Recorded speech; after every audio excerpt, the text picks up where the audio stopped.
Shalom, welcome to the Jewish View. My name is Rabbi Nachman Simon with the Chabad House of Delmar, together with my co-host, Mark Groner to Statewide News Service, jbiztechvalley.com, and also columnist for the Jewish Press. And I'm having fun doing all of that. My column in the Jewish Press is called Albany Beat, and they talk about how government relates to the Jewish community, or doesn't, as the case may be. Mm-hmm. And with us today is someone who is a friend of the Jewish community, Ron Bailey. He's an Albany Common Council member for a few terms now.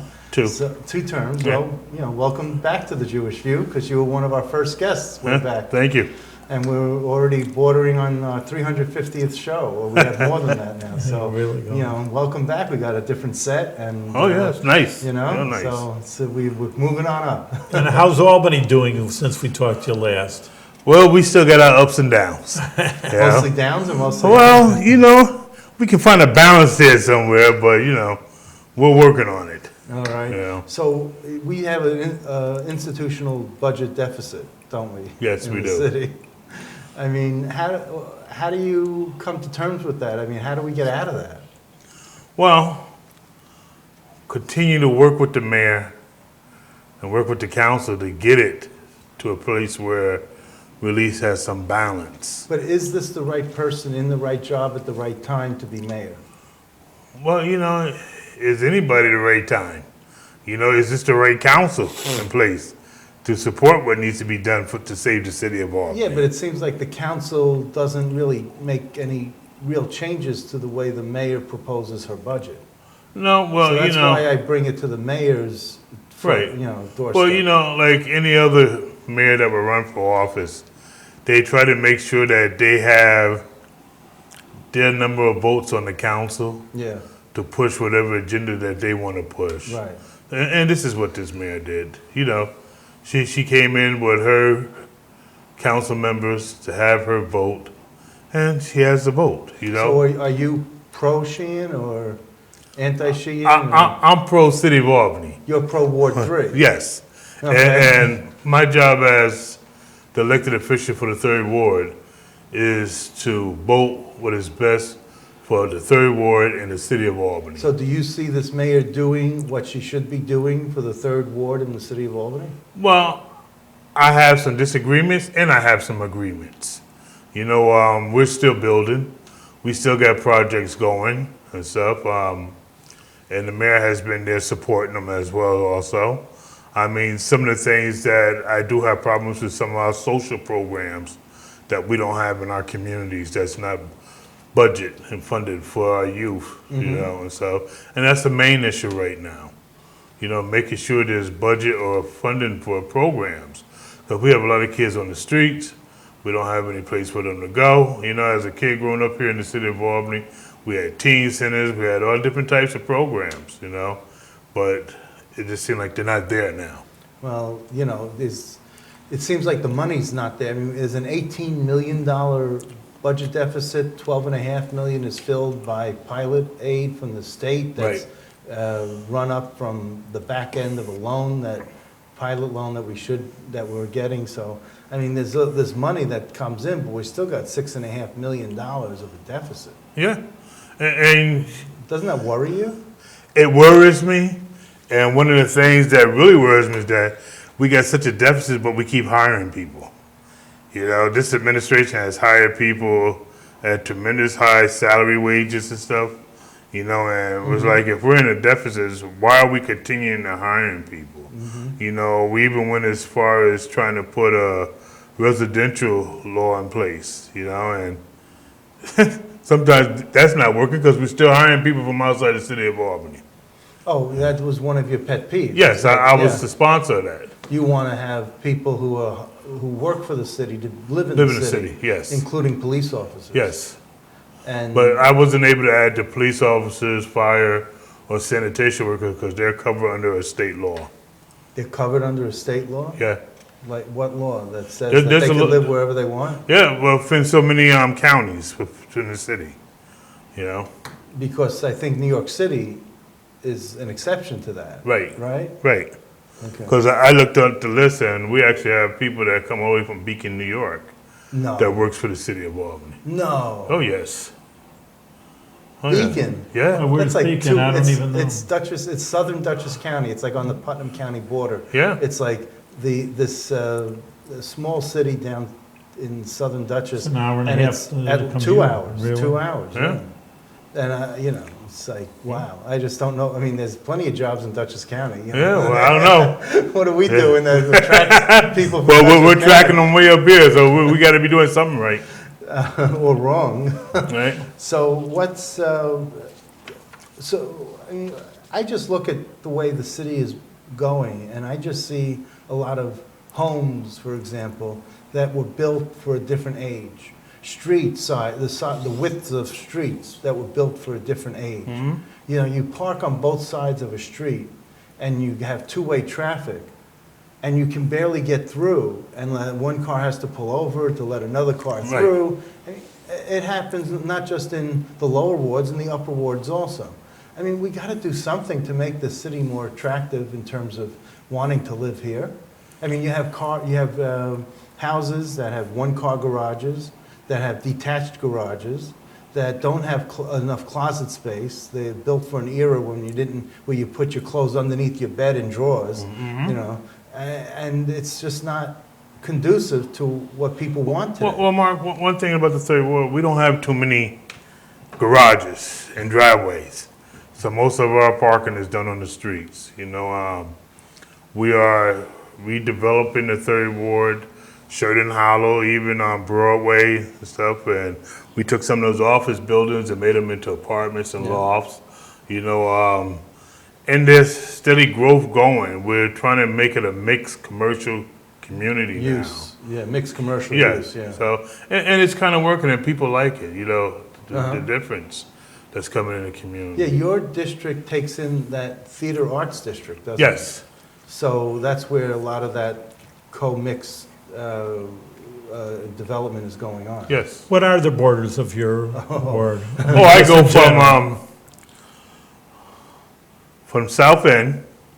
I go right on South Pearl, right by Hudson Ave where the bridge is. Yeah, I go all the way up to Livingston Avenue on Broadway, up Livingston, over Timbrook, up Timbrook, over Swan, down up First, all the way up to Ontario Street. Ontario, you know And where Clinton Ave. Ontario and Clinton come And together? I have one side of Central Avenue. Right. And then it goes down Central to where Washington is and Livingston on this side and Washington on this Right. side, and it kind of bows out and it goes all the way down to the river from there. And it's kind of it's a neat district. I Yeah. mean, it's not And like, I it have doesn't have an odd shape. and I have but more like the business district also.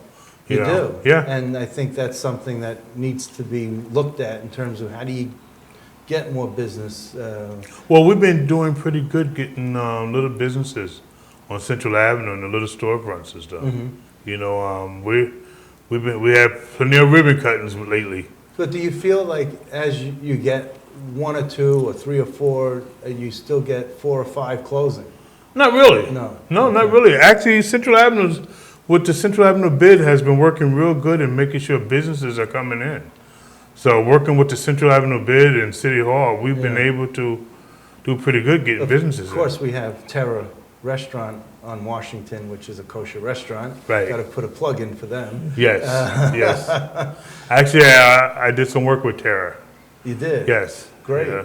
What'd you You do? know, well, he had a little incident going on, and somebody gave him my name, and I said, well, you know, you're not in my district, but Oh. what can I do to help you? Oh, good. You know, and I'm one of those council members, you know, even though I represent the 30 ward, I get many calls from Yeah. other wards Uh-huh.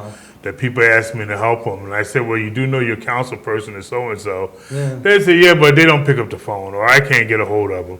I said, well, what can I do to help you? You So know? who's the councilman for that side of Washington? That would be on Richard Conti's area. Oh, well, he's real busy. Oh, yeah, he stayed busy. So what do you do when you're not a councilman? What do you do in your other life? In my life, I'm a grandfather, I'm a husband, you know. I just enjoy life to the fullest, you know. I actually make my council position a full-time position. So are you like independently wealthy or something? Or No, I just got a wife that has a real job. What does she do She works for the state for insurance. for insurance? Yes. And how you're a grandfather? How old are you? I'll be 58 You don't this look it. September. Yeah. That's Yeah. great. How many grandkids you have? I got 4, 2 boys, 2 girls. Oh, okay. You know, my granddaughters live in Oregon with their father, Oregon? and I have my grandsons here in Albany. Oh, So with their mother. beautiful. Yeah. Well, that's good. And I raised my oldest grandson from a month and a day old. Yeah. And this year he's a senior at Green Tech, so I'm looking forward to that. Because I remember the first day walking him to pre-K. You know, so Well, it's an that's- honor. It's the That's greatest terrific. pleasure is having Yes, grandchildren. yes. That's really- Well, you know, there's a bumper sticker that says, if I knew how much fun it was to be a grandparent, I would have skipped being a parent. Yeah. Well, I always tell my son and daughter, I always tell them, I said, listen, it ain't about you today, it's about the grandkids. That's right. Yeah. Oh, Now, yeah. you also got into politics because of your mother. Because of my mother, yes. So tell us that story. Well, my mother was a committee person for 3-7 on Orange Street. Yeah. Right here in the city of Albany, right down the hill there. Uh-huh. And she got sick, you know, with cancer, Uh-huh. you know, and she couldn't finish out her term, and she asked me to finish out her term As a ward, as a committee committee. person. Yeah. Okay. So I took the position as a committee person, right? And I knew what my mother liked. I know what she wanted in the community. So it was easy for me to step in and finish what she Why wanted. are committee people so important? Well, back then, committee people were the connections in the community to the ward leader, to the council member, and so nowadays all that has changed. It has, Yeah, hasn't oh yeah, it? and believe it or not, people are out there fighting today for committee seats, you know, because people want to take over wards. Oh, And they figure if they take over the committee seats, then they can take over the wards. But it's not the same as it was back in the Cornyn days and right. the O'Connor days and stuff. And when you take over a ward, that means that you have committee people that you control, that you say, go here, go there. do Oh this, yeah, do well you're that. supposed to. Supposed to. You're supposed to. That's how it's supposed to work, Mark. But it don't work that way. Okay. You know? So it doesn't work that way in all wards or just? Well, it doesn't work that way in a lot of the wards because it's all volunteer. Yeah, right. You know, I was just sharing with some people the other day, you know, the County Democrat Party in Albany is real shaky because right now you can get endorsed by the party and that endorsement doesn't mean anything. That people will come out and run against you, you know, and get their own endorsement and stuff or take the endorsement from you and stuff. So nowadays, you really, if you're incumbent, you have to run on your record. Right. You know, because endorsements don't have no standing. And what's your record that you would run, and are you going to run for reelection? I'm going to run for reelection, Mark. I know the last time I was here, I was going to do 2 terms and maybe look at something different.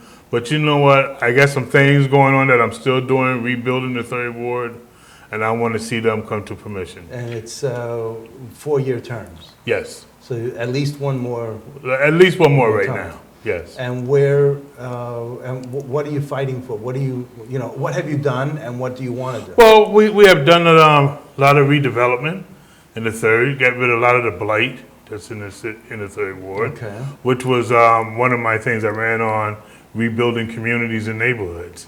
So we have been doing that. You know, one of the other things we're doing is public safety. You know, I work real close with the chief of police in the police department. And it's got to be where we have understanding on both. You know, just this week I was reading an article in the paper where Officer Bryce had made statements at a training with some youth Yeah. and stuff, you know, and what's going on in the country today. You know, sometimes when I look at the whole picture, I have to look at the underline under it, you know, That's right. because I know Officer Bryce. I've been knowing him since he's been on the police force, and the character they were putting up about him, I said, there's something about that I couldn't grasp her, right? But what was going on in the country today with the police and Black Lives Matters and stuff, and a lot of young black African Americans getting killed, it's easy to turn a community So against the police is department. Officer Bryce white or black? He's white. He's white? Yes. And he said something that was Oh yeah, he was. African American? Well, he was telling youth. They say that the way he said that he was, if he stops you with a traffic stop and you give me attitude, I'm gonna write all type of tickets for you, and you better hope you stay alive. Oh. You know. Well, So- I could see if you give you attitude, he would, for anyone. Oh, yeah, well- Because I grew up in Brooklyn, one of the first things I learned is when the cop stops you, you give him what he wants you say please, you be polite, and you don't give him attitude, and he may let you off with a warning. Well, one of the things I've learned in my year as a political activist is that you have to be real careful how the media portrays stuff. Oh, absolutely. You know, the media will paint a picture to make you think something bad is going on just to get the community in an uproar. So it's up to you as an individual if you're going to bite on that Yeah. or really look at the whole picture. You know, So what do you know Officer Bryce to be? What do you know him as? Well, he's an officer that holds the law. I never seen him in that capacity the way they were trying to portray him. And I find it very hard for him to say what he said when you had the Center for Law and Justice lawyers sitting there, Yeah. and you had the president of the NAACP Right. sitting there who's also a lawyer that didn't correspond with, listen, officer, you can't say that or whatever. There was no interaction like that. Uh-huh. So, you know, so you got to look at the whole Do you picture. think he was misquoted? I believe so. So, what do you see as the quality for a candidate to run for office? What qualities does a candidate need? I think a candidate needs to be really involved in the community. You know, we get a lot of people that come out, like I get a group that comes out every 4 years to run against me. Really? Yeah, oh yeah, same group, funded by the same backing of the people that's backing them and stuff. But how are you going to come out and represent a community that you don't come out and speak on no issues? You're not in there at nothing that's going on in the city that involves the community. You don't have a voice or whatever. Just that when election time's coming out, oh, I'm running against Councilman Bailey. You know.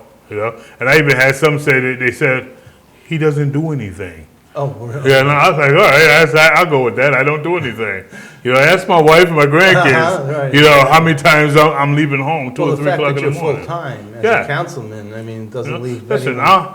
in my position, I wear many hats as a councilman in 3rd Ward.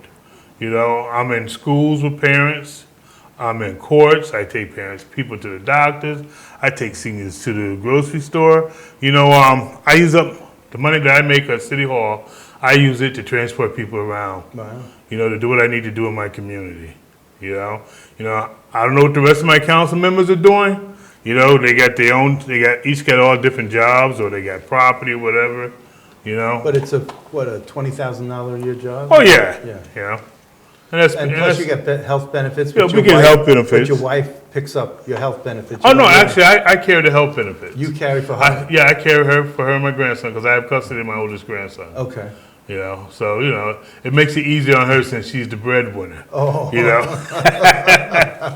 So you bring, okay, so that's Yeah. one thing, okay. So what do you, I can't imagine why people would run against you except for the fact that when you retire or leave this seat, that they want to make a name for themselves and make it known that they're there to be there when you leave. It's not so much as them, Mark. It's the upper echelons that's getting people that when they can't control you. You mean the mayor?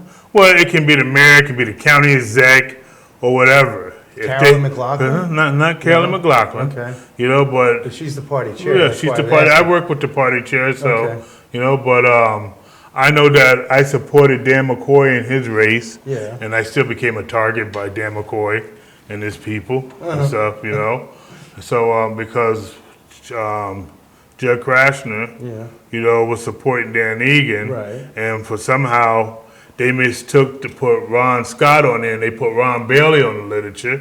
And Danny called me late night. I said, "Dan, what are you talking about?" I said, "I just supported you on the selection committee for the Democrat Party." And they telling me about this piece. So I had to call Judd.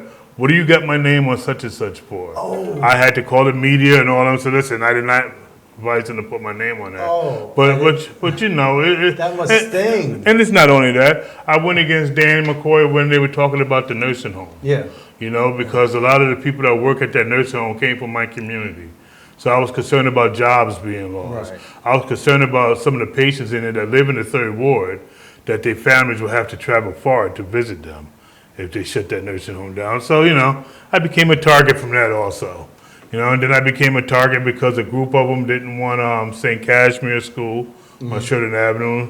Interfaith had purchased the old school, Right. to put in a new drop-in center, to put programs in for the people in the community 5 days a week, with a hot meal at the end of the day. And I had County Legislator Mert Simpson and his wife Joyce Love, who live on that block. They didn't want it. You know, they went around, they tried to sabotage it, say, oh, he's moving in sex offenders, he's moving this in. And that was all lies. But you didn't support Mert, right? No, not in the last. His I reelection. supported him when he first got in office. Right. Actually, I'm the one who got him to run Okay. the first time. You got him to run, I got him to run. and then he did something you didn't, or Well- he started well- saying well- something he didn't support. Well, him and his either. wife came Right. against me because of interfaith shelter.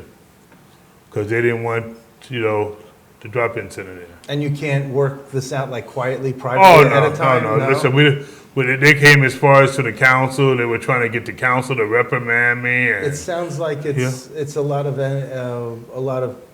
not just personality, but it sounds like a lot of emotion. yeah. That drives a lot of this. Oh, more and than it anything. does, And my concern, and best believe, whatever I decide to do in the third ward, it's not about Councilman Bailey. It's Right. about The people. the people in that ward. See, I understand because there's people in our ward that won't go to the doctors because they don't have the co-payment or they don't have the transportation to get to the doctor.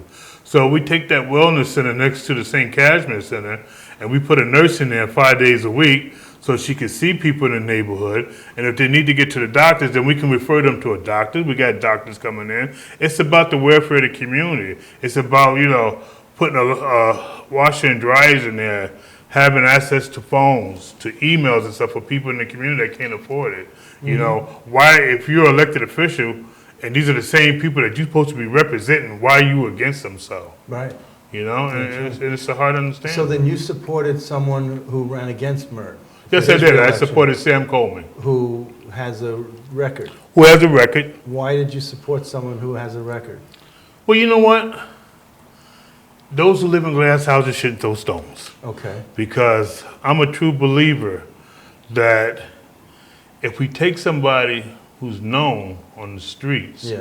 to be somebody that was a problem, Yeah. and we can turn them around and put them in a position, Right. we can use them as an example to other people in the street to say, listen, if he can change, you can change. That anything is possible today. And your fellow council member, Mark Robinson. It's the same. Same, And I helped Mark Robinson get to where he is today. Well, I also, one of my 10 jobs, like you have 20 hats, also I have 10 jobs, and one is to counsel prisoners, and one of the things they do actually like is that ex-convicts that should be helping others. Right. Because exactly what you say, because, a lot of people just say, well, no way I can do it. Yeah. I have to change over my life, my friends, and what I do in my life for the last 20, 30 years. Hey, I did it, and you can do Right. it too. And That's who- the best thing in the world. And who would better know the issues and problems in our community And someone than those who's- who's been the problem See, in the community? Now, I say that, and I said this before, and you've heard me say this before. So this guy, Sam Coleman, did it the opposite way. Usually you're elected and then go to prison. He went to Right. prison, then he tried to be elected. Well, he ran first and then lost and went to prison. Oh, Because okay. actually he was running against Mark Robinson at first. I thought that he went to prison. So No, it was during election season. Yeah, He was running against Mark Robinson for that council seat. right, He lost the seat. Okay. Then he went to jail. right. Then he got out, came back, and Ran for county Yeah, ledge. Oh, county okay. ledge. So it was a short term. it was a real short Not term. like Robinson No, spent no, 9 years. no. His was a Okay. short term. It might have been 6 months, maybe a year, not even that. But it was in county jail. It was in county jail. Okay, And so so- there you go. Yeah. It's a little bit less. But they went all out to stop him from running. They had Well, it was cocaine use, right? it was a house that he was presumably at that was a house where they were bagging up quantity of cocaine or whatever and stuff. And he said he stopped at the building because he went to look at an apartment. Right? I don't know. Okay. I wasn't there, but that's what he said. And you don't want to know. No, technically I don't. Right, right, right. Because I know there's issues in our community. You know what I'm saying? Now, are there Republicans who run in your community? I mean, you do have some Republicans. There's some involved. Republicans in Yeah. our community, but you know what? I haven't seen a Republican run since I ran my first term. There was a Republican that lived on Timbrook that ran Yeah. and stuff. But There's a Republican on Judson Street Right. in 97 or 99, who I got to run for the county leg seat. And his name's Richard Smalls. I don't know if you know him. Oh, I know Richard, yes. Okay. So I just wanted, so he ran for county leg back in 99. Well, you know what? If a person's gonna do the right job, you know, Yeah. put them in there. Right. You know, whether they're Republican, Democrat, or what. Well, I just you know? think it would be a hoot to see a Republican from the Well, you know Arbor what? Delta. We got 15 Democrats on the city That's council. right. And you would think we got 5 Democrats and 12 or whatever Republicans, the way things are acting. Uh-huh. You know, the way the votes go down, the way Well, we it fight seems like among each there's other. like different factions on the common council. Yes, It sounds like there's like an anti-Sheehan faction, there's a group that just wants reform, you know, and I don't quite get who's on which team, but I know like Camisso's like on one team, and I don't know who like follows him, O'Brien maybe, I don't know. But well, who else is- O'Brien, we vote different sides. There's some issues we'll vote, you know, with Camisso, some issues we vote with, you know, the President Pro Tem, what he's presenting up for the Uh-huh. mayor and stuff. You know, but you gotta weigh out the issues, you know, and what I do before I vote, I do my research on all the issues. So do you get the sense that the President Pro Tem is the mouthpiece for the mayor? Oh, yes, yes, without a doubt, yes. And that's The President Pro Tem, the majority leader, you know, Dan yeah, Herring, he's Yes. the majority leader. he's the majority And leader, Rich Conti is the pro President tem. Pro Tem. And who else on, Leah Golby maybe? Leo Gobi, Kathy Fahey, Joe Igo, Okay, you have Judy Josette, Yeah. you have Darcy Players, Vivian Carnegie, okay. you have Kelly Kimber, you know, and most all the new ones, they ran on the ticket with Kathy Sheehan. Oh, okay, so so they are favored with. Right. Okay.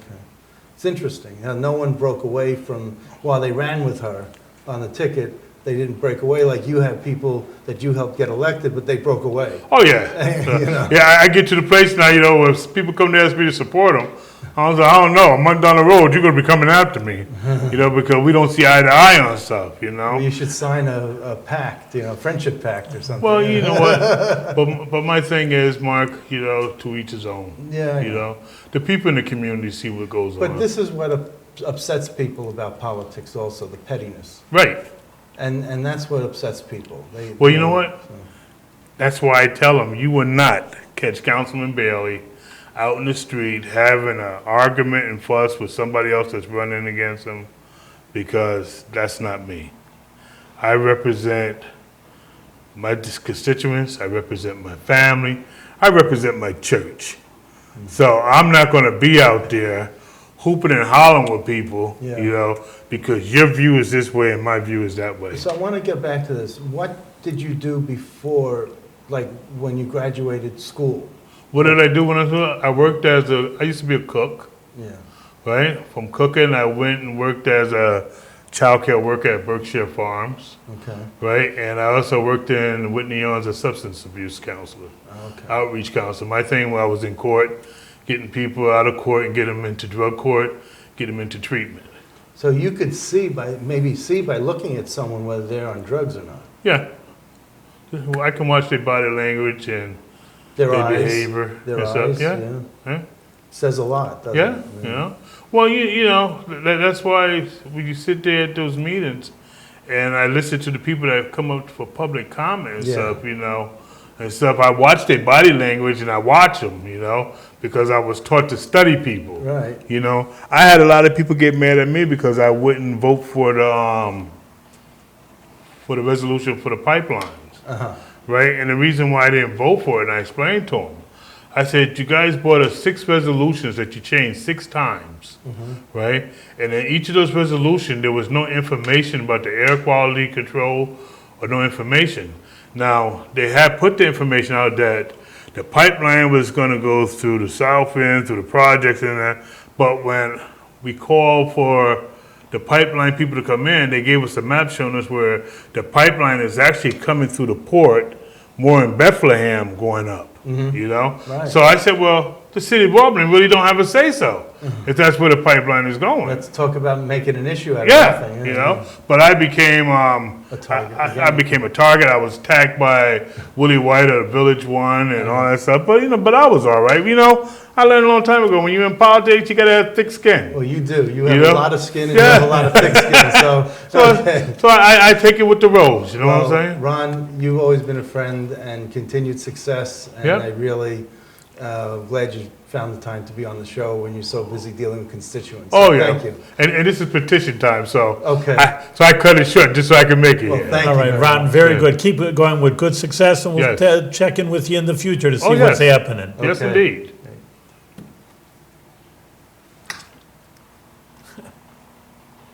See that? All right.